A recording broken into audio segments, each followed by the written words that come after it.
Welcome to the deep dive. Today we're tackling something pretty technical, transfer learning and vision, but our goal is to make it really practical. We want to give you, the learner, a clear strategy guide. How does modern AI actually learn to see specific things, like tumors or crop diseases, without needing just impossible amounts of data and time? Right. And the core mission here is understanding that shortcut. How do these systems learn these highly specialized visual tasks? Things like spotting a tiny tumor in a scan type it's maybe never seen before, or a very specific plant issue. Transfer learning, or TL, is really the key. Is what makes this practical. Okay, so let's break that down. Transfer learning. It sounds like borrowing something. What's being borrowed here? If I'm trying to build, say, an automated diagnostic tool. You're essentially borrowing an AI brain that already has a general understanding of how to see. You start with a big model, one that's been pre-trained on a huge data set. The classic example is ImageNet. ImageNet. That's the one with millions of photos of everyday stuff, right? Cats, dogs, cars. Exactly. Millions of labeled photos. So the model trained on it already understands basic visual concepts. Things like edges, textures, shapes, how light works, the fundamentals of vision. Ah, okay. So instead of teaching a new AI model, the absolute basics of vision from scratch, which would take forever and cost a fortune in computing power. You skip that. Yeah. You jump straight to the more advanced stuff like, does this specific texture look like crop light? Or is this anomaly in the scan significant? So you grab a pre-existing powerful model like a ResNet or maybe one of these newer vision transformers, VITs. Yes, you take that foundation and then you just tweak it, adapt it for your very specific niche task. Yeah. And the payoff for you, the person building the system, is huge. You sidestep that massive initial training effort. Our sources point out that instead of needing, say, 1 million labeled images for your specific task, you could often get really strong, sometimes state-of-the-art, results by fine-tuning one of these pre-trained models with a much smaller data set, maybe even just 5,000 images. Wow, 5,000 instead of millions. That really highlights the savings. You save on compute, obviously, Massively. on time, because Yeah. you're not training for months or years. Right. And critically, on data. You don't need to collect and painstakingly label enormous data sets for every single new problem. And that's what makes AI vision practical for real-world applications. Things like medical diagnostics, analyzing satellite data, agricultural monitoring. It becomes feasible. Okay, let's dig into the tech itself a bit, because how AI sees has changed a lot. For ages, one type of model was king, but now there's a new player. What was the old way and what's changed? Yeah, for about a decade, the field was dominated by convolutional neural networks, or CNNs. Think models like ResNet. They were, and still are, very good. But the way they work, conceptually, is a bit like studying a complex painting by looking through a magnifying glass. A magnifying glass, meaning they focus on small sections at a time, local details. Precisely. They slide a small window, a convolution, across the image, picking up local features, a sharp corner here, a specific texture there, a vertical line. They build up understanding from these small parts. Good for details, maybe less good for the big picture immediately. Often, yes. They sometimes struggle to grasp the overall context right away. And then the vision transformer, the VIT, arrived, borrowing ideas from language models, interestingly enough.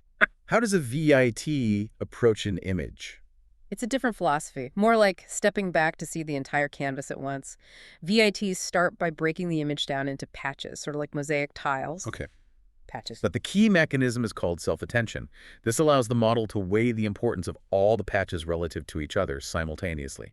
It can figure out long-range dependencies, like, this shadow way over on the left seems related to that object way over on the right. It understands the global layout, the context, much more directly than typical CNNs. That sounds powerful, especially for images where context is everything, like medical scans or maybe aerial photos. It often is, yeah. But hang on, if VITs are so sophisticated, they must be incredibly hard to train initially, right?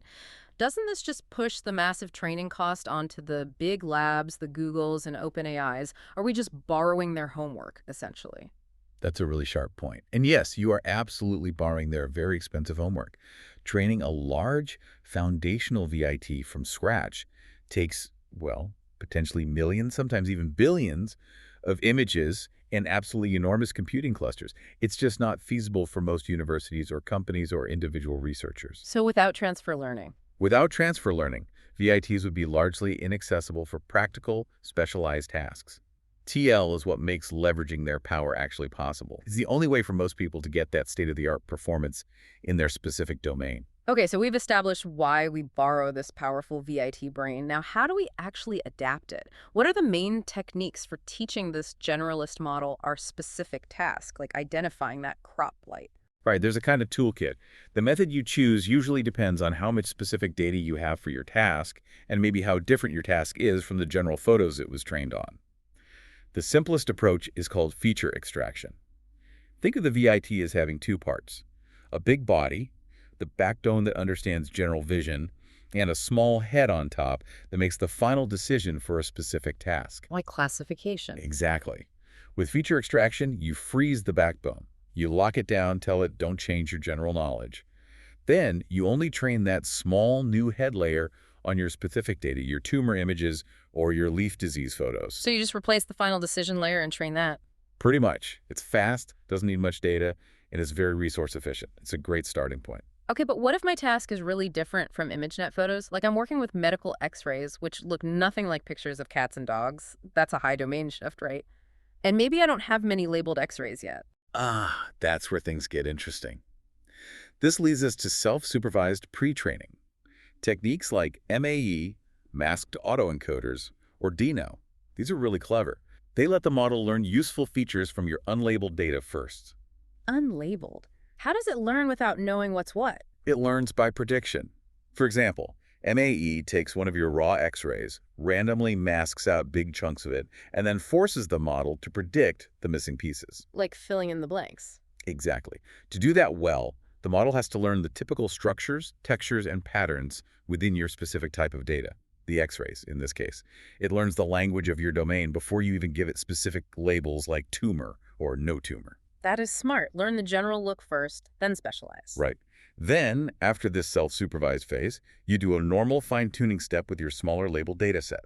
It works remarkably well, especially for high domain shifts. Okay, what about the other end of the spectrum? Let's say I have lots of labeled data, maybe over 100,000 images for my specific task. If you have large data, over 100K, then you can consider full fine-tuning. Here, you unfreeze all the layers, or most of them, and allow the entire network to adapt to your new data. You retrain the whole thing. Well, you fine-tune it. You don't train it from scratch, but you allow all the weights to be updated, albeit slightly.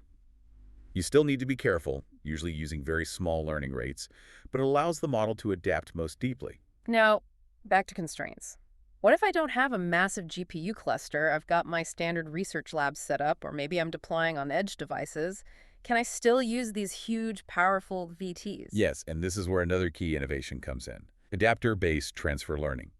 The most popular method right now is probably LoRA, which stands for low-rank adaptation. Laura. The insight behind LoRA is brilliant. You don't actually need to change all the millions or billions of parameters in the giant pre-trained VIT. That's computationally expensive and needs a lot of memory. Instead, LoRA keeps the entire original VIT frozen, completely untouched. Then, it injects tiny, new, trainable adapter modules into the layers of the frozen model. So you only train these small adapter bits. Exactly. You're only updating a very small number of parameters, maybe less than 1% of the total. This dramatically reduces the compute and memory needed for training and fine-tuning.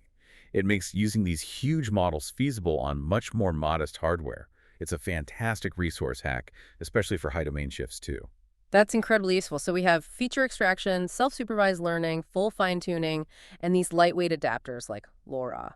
That's the toolkit. Now, let's talk strategy. When you're actually doing this, what are the best practices, the sort of recipes researchers use to make sure the transfer actually works well and doesn't, break the model? Good question. There are definitely some battle-tested approaches. One highly recommended default, especially if you're starting out or want stability, is a two-stage approach. Stage one is basically that feature extraction we talked about. Freeze the entire VIT backbone, train only the new classification head, let that stabilize first, get the model pointing in the right direction for your task. Makes sense. Get the easy part working first. What's stage two? Stage two is where you cautiously unfreeze some of the pre-trained layers. Typically, you'd unfreeze just the last few blocks of the VIT, maybe the top few layers closest to the head you just trained. And here's the crucial part. You fine-tune these unfrozen layers, but with a much, much smaller learning rate than you use for the head. Okay, why the tiny learning rate? Why put the brakes on so hard? This connects directly to the second key practice, using discriminative learning rates. The idea is simple. Not all parts of the model should learn at the same speed during fine-tuning. The new head layer you added, It needs to learn your specific task from scratch, so it gets a relatively high learning rate. It needs to make big adjustments quickly. Okay. But the deeper layers of the pre-trained backbone, the ones holding all that valuable general visual knowledge learned from ImageNet, you want to preserve that knowledge as much as possible. So those layers get a very low learning rate, maybe 100 or 1,000 times smaller, or they might stay frozen entirely. So you're telling the foundational parts, learn, but learn very slowly and carefully. Don't forget what you already know. Precisely. Because if you don't do this, if you use a high learning rate across the whole model, you run smack into the biggest pitfall: catastrophic forgetting. Catastrophic forgetting. Sounds dramatic, like AI amnesia. That's a perfect analogy. The model essentially gets amnesia about its general vision knowledge. The strong learning signals from your small, specialized data set can completely overwrite the subtle general features learned during pre-training. Suddenly, the model might be great at spotting your specific type of leaf blight, but it forgets what a basic edge or texture looks like. All that expensive pre-training goes down the drain. Right, so the fix is either those discriminative learning rates, slow learning for deep layers, or using methods like LoRa, which physically keep the core model frozen and protected. Exactly. LoRa inherently prevents catastrophic forgetting in the base model because its weights literally don't change. Yeah. One more specific strategy, especially for segmentation tasks. Where you're not just classifying, but drawing the exact boundary of an object, like outlining a tumor. Right. For that, the go-to model right now is often the Segment Anything model, or SAM. It's gained a lot of traction. Yeah, SAM's everywhere. What's the TL strategy there? SAM is interesting because it's designed to segment based on prompts, like a point or box you draw. It's very general. So the efficient transfer learning approach is typically use SAM's powerful VIT backbone as is, keep it frozen, don't touch it. Then you only fine-tune its mask decoder, the small part that actually generates the segmentation outline for your specific domain objects, like medical lesions or specific parts in satellite images. So you leverage its amazing general boundary finding skills, but just teach the final output layer what kinds of boundaries you care about. You got it. Very efficient. Okay, this is super helpful. Let's try to synthesize this into a quick cheat sheet for the listener. Yeah. Based on their situation, primarily their data, what's the rule of thumb? Okay, let's try database guides. Situation 1. You have small data, say less than 10,000 images, and the images are pretty similar to everyday photos. Low domain shift. What do you do? That sounds like the easiest case. Freeze the backbone, train the head only. Exactly. Train head only. Keep it simple, fast, and resource light. Yeah. Situation 2. Still small data, 10K, but now your images are very different. Medical scans, satellite images, microscope views, high domain shift. Okay, this is trickier. The base model's knowledge is less relevant. Right. Here you need more care. Good options are using LoRa adapters, they handle shifts well and save resources, or that two-stage approach with progressive unfreezing and tiny learning rates for the later blocks. Self-supervised free training on your unlabeled data first is also a strong contender here if you have lots of raw images. Makes sense. Protect the pre-training or adapt efficiently. Situation 3. You're lucky you have large data, over 100,000 images. Domain shift matters less here because you have enough data to teach the model. So full fine-tuning. Yes, full fine-tuning is likely the best path for maximum performance. But remember the very small learning rates for the deeper pre-trained layers. Still got to be careful about catastrophic forgetting even with lots of data. That's a great practical summary. So stepping back, this whole field of transfer learning isn't just academic. It's fundamentally changing how AI gets deployed in the real world, isn't it? Absolutely. It's the engine making advanced AI vision practical. Think about the critical sectors. Medical imaging relies heavily on TL to adapt models for new scan types or rare diseases quickly. Satellite analysis for climate change monitoring, disaster response, TL is crucial. Agriculture for detecting crop diseases or optimizing yields. Even retail for things like visual product search. Transfer learning is what allows these powerful VIT models to move out of the lab and into production, delivering accurate results without years of data collection. It fast-tracks deployment. It's amazing how we've moved from needing to build and train everything from the ground up, especially with the older CNNs, to now having these incredibly powerful pre-built foundations like VITs and clever techniques like LoRa or self-supervision to adapt them efficiently, even with limited or unlabeled data. The whole paradigm is shifted towards leveraging prior knowledge effectively. It's much smarter, much more efficient. So looking ahead, we've focused on vision. But this idea of transferring knowledge, it's bigger than just sight, right? Oh, definitely. Vision is just one piece. Transfer learning is a core concept driving AI forward everywhere. And the really exciting frontier now, I think, is multimodal learning. Multimodal, meaning models that handle multiple types of data. Exactly. Models that don't just see or just read text or just hear audio, but models that can integrate and reason across all of them, combining vision with language, with sound, with sensor data. Wow. So the ability to transfer knowledge isn't just about applying vision to a new visual task, but potentially transferring understanding between senses, like using visual context to understand ambiguous text, or vice versa. Precisely. How does a model integrate the visual information from a chest x-ray, the text from the radiologist's report, and maybe even the sound of the patient's cough, to arrive at a more holistic understanding? That seamless blending and transfer of knowledge across modalities, that's where AI is heading. It's about building a more unified, comprehensive understanding of the world.